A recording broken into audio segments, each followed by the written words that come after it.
La balade débute au sein du vignoble du Château Charroux. Nous sommes encadrés par notre animateur Laurent Dupuis et notre guide Alain Girotti. Ici, ça s'appelle le Luc et aussi le pas de la mule. Le Luc, ça vient de Lucos, lieu sacré.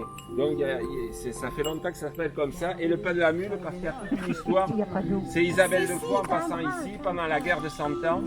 Sa mule s'est enfoncée dans un trou maçonné qui est ici. Et on a retrouvé la Vierge, la statue de la Vierge qui avait été cachée pendant la guerre de 100 ans. Nous nous dirigeons vers le cimetière où se trouve la tombe de Toulouse-Lautrec, peintre de la fin du XIXe siècle et descendant des comtes de Toulouse, sous la croix occitane ornant la stèle et la pierre tombale. Son château est pas loin, hein, c'est Malromé, c'est à 2 km ou 3 d'ici. Et il y a eu une plaque qui a été volée où il était marqué « Je boirai du lait quand les vaches mangeront du raisin ». Et en fait, c'était un Parisien, parce que s'il avait bien été observateur, il y a des raisins, si vous lâchez les vaches, quand j'étais gamin, il y avait des vaches, le premier truc qu'elles font, c'est manger les raisins. Ça, c'est Notre-Dame de Verdelais. Il n'y en a pas 36 en Gironde, il n'y a que celle-ci et Saint-André. Nous quittons le cimetière pour aborder le chemin de croix à travers le bois de la colline de Cussol, avec ses 16 chapelles de style néo-gothique et leurs autels.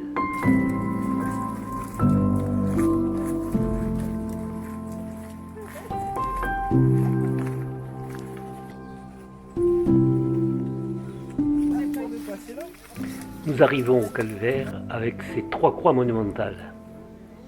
En général, je montre toujours le château Yquem, qui est à peu près à 3 ou 4 km sur la ligne de crête, mais là, ce sera dur de le voir.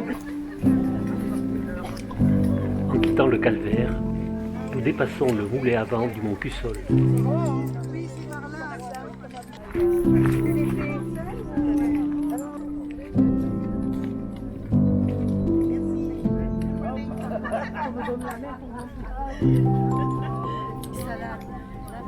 Chemin faisant, nous rencontrons sur les hauts de la commune de Saint-Mexan le domaine de Malagar, propriété familiale de François Mauriac, aujourd'hui patrimoine de la Nouvelle-Aquitaine. Joli quand même, ouais.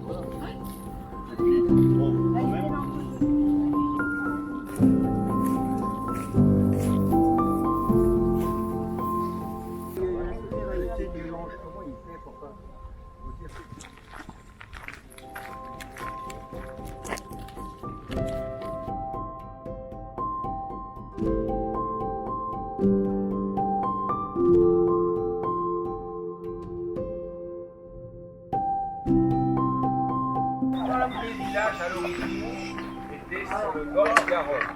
Je te laisse. Il y a conférence, Après je te laisse. l'inondation de la fin du XVIIIe siècle, beaucoup des villages ont été plus ou moins laissés à l'abandon pour aller sur les coteaux. Donc on regarde Sainte-Croix-du-Mont, Loupiac, Verdelais. Ils ont déplacé leur village qui était initialement ici pour aller sur les coteaux. C'est le chemin, on va dire, ancestral des pèlerins qu'on va prendre.